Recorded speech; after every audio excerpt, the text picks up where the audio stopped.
we have a neighbour who has suddenly got ivy growing on one side, and it's now sort of pulling over into our part of the garden. What advice would you give, especially if you're not sure of how to deal with your neighbour with ivy? Well, as they say, I suppose good fences make good neighbours.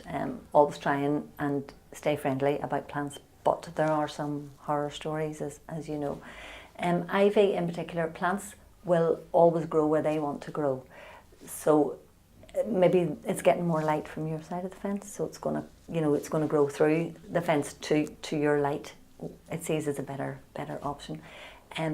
You can cut it back on your side as far as to your boundary, so you can cut it back. Okay, just let your neighbour know that you're going to do that, so that shouldn't harm the ivy at all.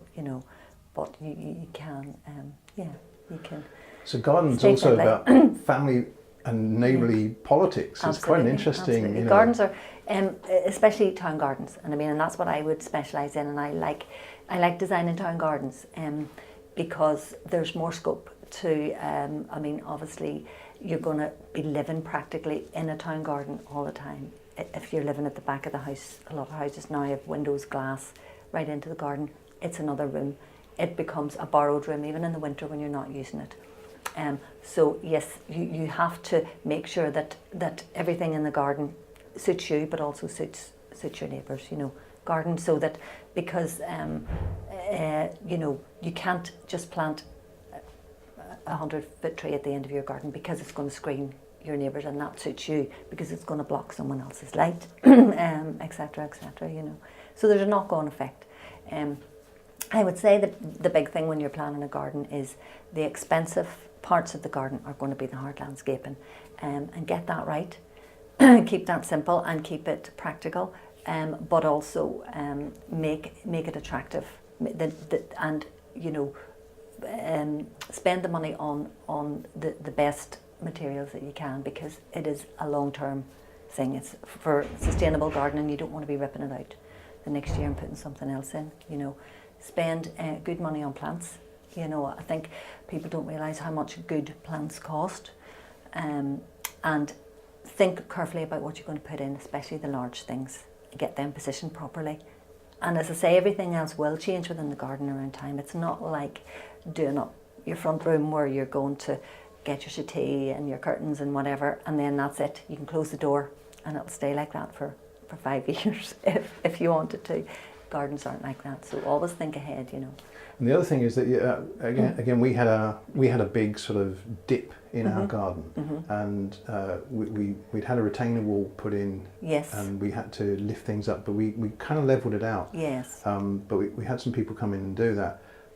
But what I assume you need to be, you're talking about the products, making sure you get the right products. Yes, get the right products. They'd actually used a bit of rubble to fill in. Yes. And my mum was digging the garden out, and she's dug all those things out. So what would you recommend about, how would you plan the soil structure of the soil garden? structure is very important. People, again, soil is a really valuable commodity. I think it takes something like 100 years to build up maybe 4 or 6 inches of topsoil. So if you need to look after your topsoil, and again, when you're replacing it, you need to get good quality topsoil that's kind of screened, but foundations are very important in a garden. Drainage is very important. So you've got to get all that right before you got to think about the actual fundamentals of the garden, the framework of the garden underneath, because the top part, the plants, all of that is the pretty thing that you see. But at the end of the day, if the preparation isn't right, the garden, it's not going to work. So you need to get someone who you can trust, and a good quality landscaper from the off. Get a good design in place before you start spending money. People think that to design a garden it's a bit of a luxury or whatever, but if you're going to spend the kind of money that you can spend in a garden nowadays, you're better off spending a small percentage of that on getting a good design, so that that's in place and you know exactly what you're tackling, and then you can do it in phases. If you have it on plan, you're not doing something out of context or doing something that later on you're going to have to change. You might get a plan done, you mightn't do it all at once, but at least you can tackle one part of it, or you can get the the landscaping in or whatever, leave the lighting until later, leave the planting. Get the big planting in because it grows slower. You want to get your hedge in, especially people when they move into a new house, they're not thinking about the garden. Get your trees in, get your hedges in, because then 5 years later, whenever you've got the time to go out and think about the garden, all of your framework is in place, you know. One of the things you were talking about there was drainage. Yeah.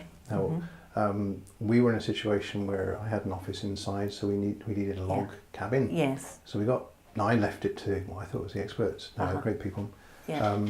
But one of the issues was, because I didn't know, was that when there's a lot of water comes off the roofs. Oh yes. And even the shed, there's a lot of water. Yeah. So you've got to plan for the drainage. Absolutely. Now the method that they put in what looked like drains. Yes. But they fanned out into the garden. Yes. Yes.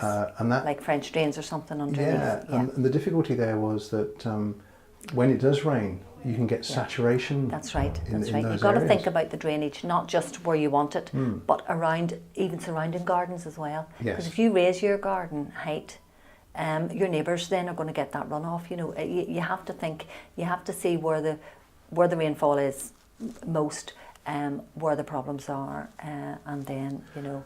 Now I've been speaking to somebody else about drainage. Now there's a feed pipe.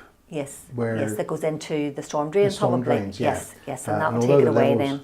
So there are pumps and things that you can get. So. Yeah. It's not really generally drainage in a garden. Yes, gardens are going to get sodden and they're going to get wet, and you're going to get problems with moss in the lawn because of that. But really, those things are kind of easily sorted out. You know, if you get the drainage right, unless you make a horrendous mistake, if you get the drainage right, then you won't have the problems later on.